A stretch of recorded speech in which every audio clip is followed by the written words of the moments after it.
What? We've got our second guest of the show sitting on hold, so we're not going to wait too much longer. We're going to be getting on down the line and talking with little Patricia Vidonic. She's coming off a fight this past Thursday at Bellator 94 against the nemesis Jessica Aguilar. Patricia, are you there? How are you guys tonight? Hey, we're doing quite well. How are you? I'm good, thanks. Awesome. Well, I want to say thank you for taking the time to join the show tonight.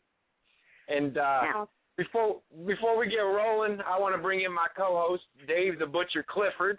Dave, are you there, man? Yeah, absolutely. Welcome to the show, Little P. It's a pleasure to be talking to you. Thank you for having me, guys. Oh, you're quite welcome, and thanks again for joining the show. Go right ahead, Perm. I was just going to say, coming off this fight this past Thursday against Jessica Aguilar, I watched that thing. Unfortunately, you lost a split decision, but just like Sean Wheelock, I had you winning 2-1 anyway.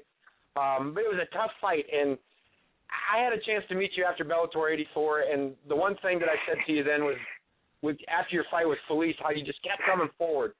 The same thing with this fight. I mean, you just kept coming and kept going, and in my opinion, you won the fight. Well, thank you. There's a big difference between that fight and the Felice one, because, like, the Felice one, I had 9 days' notice to make weight, and I had 17 pounds to cut. So, sure. with the right amount of time, I mean, this one was only 4 weeks, but the right amount of time, I can not only make weight, but perform amazingly. So it was my best performance yet. Yeah, I'd have to agree with that as well. And one of the things that happens when you leave it in the judge's hands is we so often see, which I didn't see Cecil Peoples' cage side, but I don't know if he was one of the judges or not. But it was one of those moments where I was all excited. I'm telling my friends, hey dude, she's on the internet all the time. I met her at Bellator, and she just beat a seriously tough opponent, and all of a sudden they announced a decision. Well, what the fuck? I said, what? Yeah. It really was, and it's not even like a robbery. It's just, it enlightens a problem that we often talk about. I mean, what I guess I want to know is, how do you feel about it, and what do you think of the fight? Well, I feel as though I won that fight. I had an answer for everything she gave me, and I gave it back. I don't know if I would say I won it unanimously, but I do know that I had the upper hand in that fight. And I don't know, I feel like I got hosed. Honestly. That's one way to put it. I mean, that's seriously one way to put it. And I appreciate you being kind by that. Because, do you think that the judges do you know the judges by any chance? Or do you know who was cage side or what the deal was with any of that? Do you think one of them was maybe... I mean, because I've seen it happen to friends of mine before, and everybody has a different reaction to it. I mean, what do you do as a fighter now? Does it fuel your fire even? Does it make you burn even hotter? Does it make you want to go out there and do it again, or does it kind of make you? How do you feel right now about that part of it? Well, first off, I hear that it's a pretty common thing with the Floridian judges that they just give decisions to people that they like and that are hometown people, but how I feel about it, I don't know, I'm just pretty much still kind of flabbergasted at the whole decision. I watched the fight so many times, and I don't care if I was on my back in the first round or not.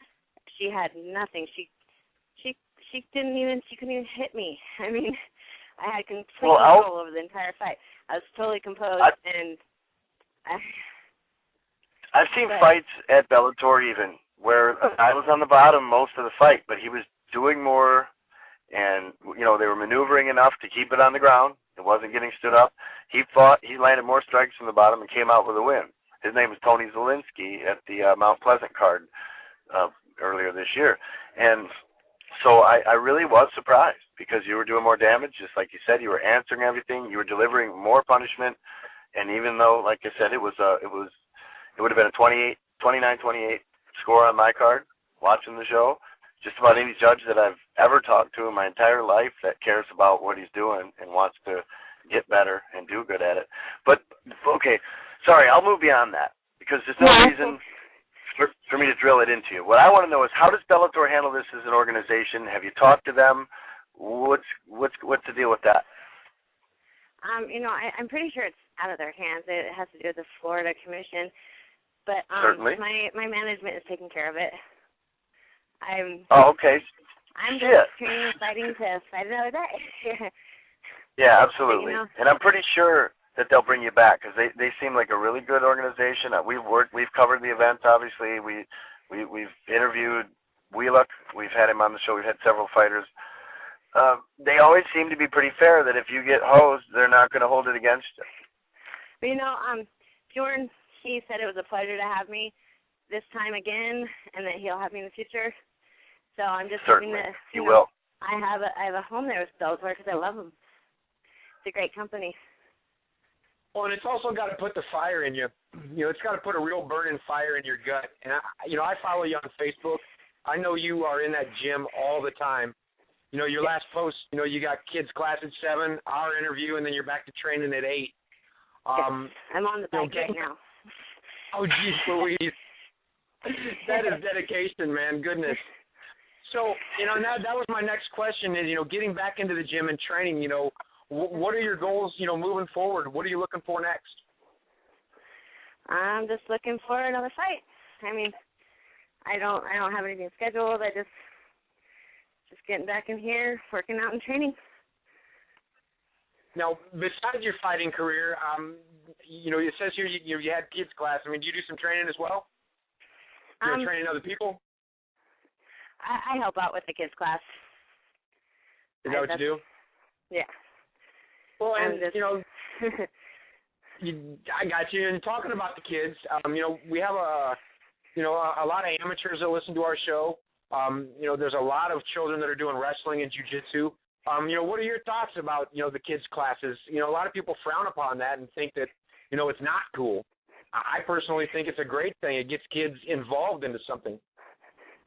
We do a kids' grappling class, so I think it's great to have them doing grappling and wrestling, honestly. I think kids' MMA is not okay, but that's just my own personal opinion. Right. I don't think that they should be taking blows to the head, honestly. Their little heads are still soft. And well, you see some fighters, that are now retiring, in their mid-20s, because of repeated blows to the head or possible complications that could come down the line. And that's a very good very good point to be made. That as far as children's MMA goes, they are still forming, and you don't want to bang them up too early. Goodness. Yeah. Well, I have a kid too, so that's kind of like my own personal view, even though he doesn't train. Gotcha. Right. So let's talk about women's MMA overall. We've got Ronda Rousey doing her thing in the UFC. We've got Invicta. With women's MMA being so new, just what are your thoughts? Where do you see it in 20 years from now? Oh, goodness. I'm going to be really old then. Right. That's what I'm saying. I mean, you're like one of the pioneers. So, laying your legacy down, what do you want to see in 20 years? I want to see progression. Continued progression. I don't see why, there shouldn't be every division in the UFC by then for women. And that's, ultimately where any of us want to end up is the UFC. Absolutely. The 900-pound gorilla in the room. But, as you mentioned, Bellator, with being a great organization that they are, they put on great shows and they provide great opportunities for fighters. And, it's really cool to see that you found yourself a home there at Bellator, and I can't wait to see you inside the cage again. It's going to be awesome. Thank you. Me too. Yeah, I haven't had a better experience in Bellator yet. So I just, I want to thank Bjorn for having me and having me back. And, I don't know if you saw the weigh-ins, but I gave him a tub of homemade cookies at weigh-ins. So nice. I'm pretty sure. And they're delicious. Absolutely. I bet they are, man. Shoot. Oh, goodness. Well, I just was checking my switchboard. I haven't heard from my co-host. Butcher, are you still there, brother? Yeah, I had my phone muted for just a minute because my phone beeped on me a couple times. I was asking questions and wondering why you were still talking. I hadn't heard from you for a second. I didn't want to be talking over you, and I thought you might have one or two more questions before we get down the road. Thanks for saying something. I thought you accidentally muted me. I was getting ready to text you. I'm like, whoa, it's broke. A glitch in the matrix. Well, so one thing I kind of wanted to talk about that we have in common is that the elevation training mask was invented and is marketed from 40 miles up the road from me by a good friend of mine, Casey Danforth. And you credit training mask with your ability and cardio, and obviously you train hard. And if you train hard, use the training mask, it really does give you an edge. And you can see that in all of your fights. I mean, how much do you give to how often do you train with it, and what do you do? Just because I'm curious, because I'm not very athletic. Well, I use it at least 4 days a week during my cardio and conditioning. And then I also just do extra cardio with it here and there whenever I hit the bike or anything like that. The training mask is an amazing tool. I mean, Casey's got a great product, and he's a really awesome person. So, I use it at the highest setting. I've been on the highest setting since I was in the original training mask. And, I don't know.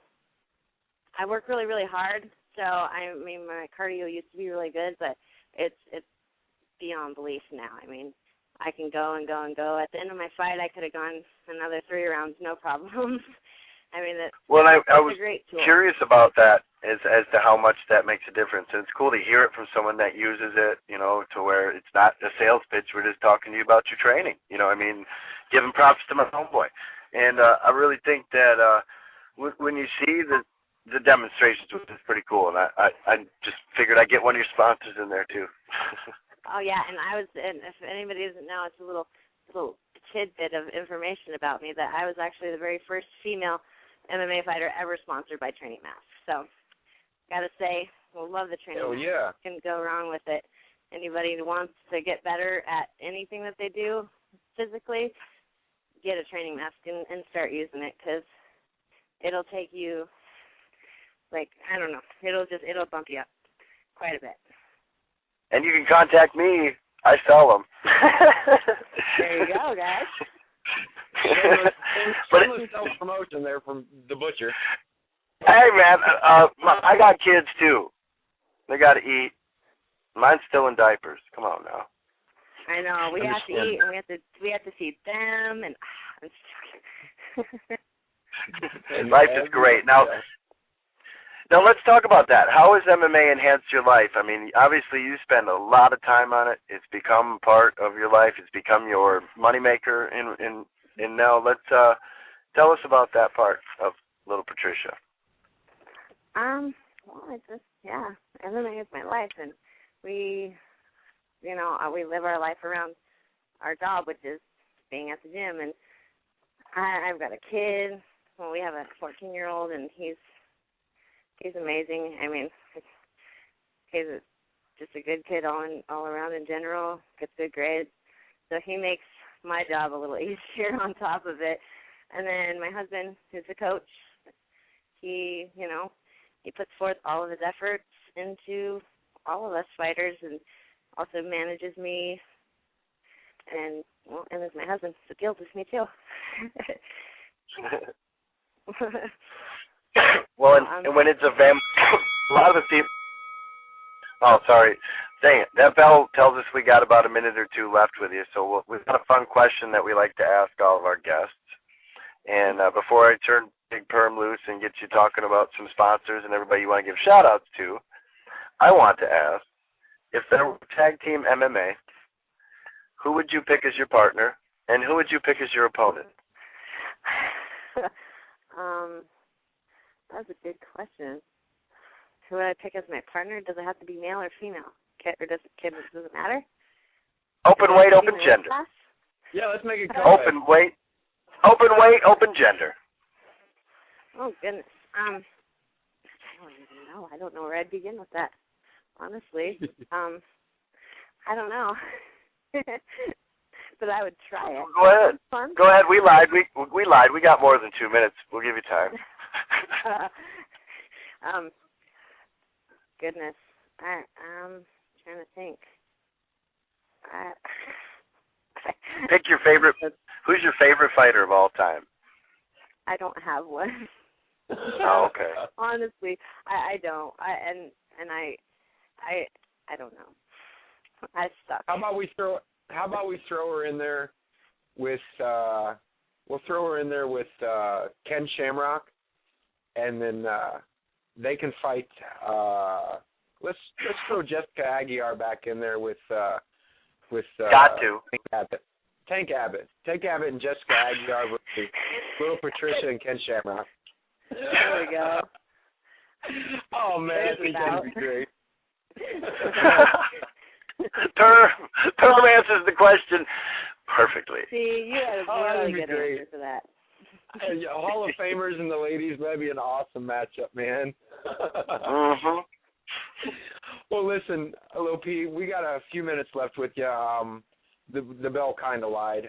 Just the last few minutes that we do have with you, I just wanted to give to you so that you can tell our listeners, how they can follow along with your career, where they can find you at, and, throw any shout-outs to any coaches or sponsors or anything like that you might have. Cool, thanks.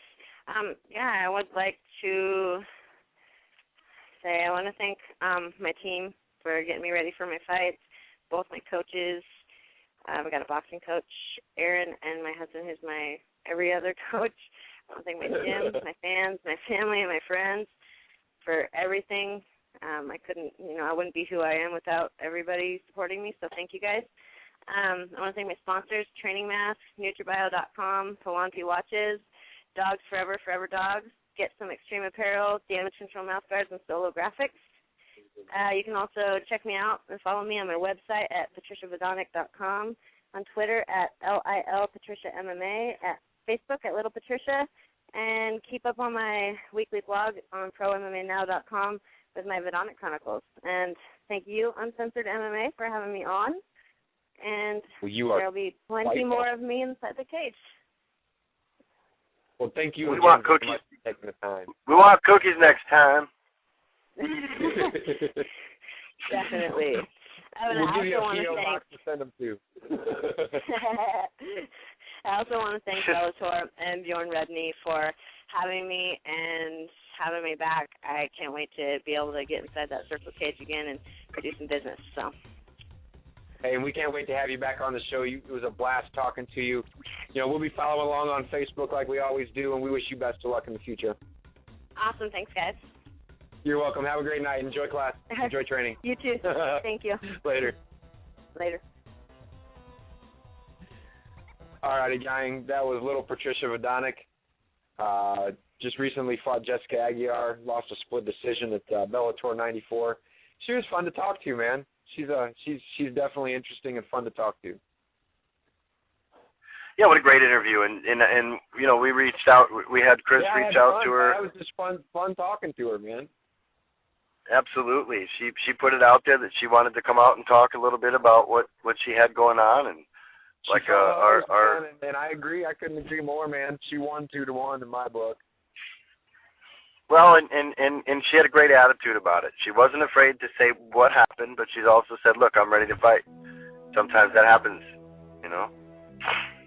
Yeah, it does. And I'll say it again. The one thing that I like about Little Patricia is she is always go, go, go.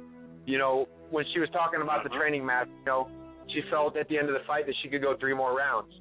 And it's that kind of determination and that kind of push that makes a really good MMA fighter. And I like her. I'm going to keep following along, and I wish her the best.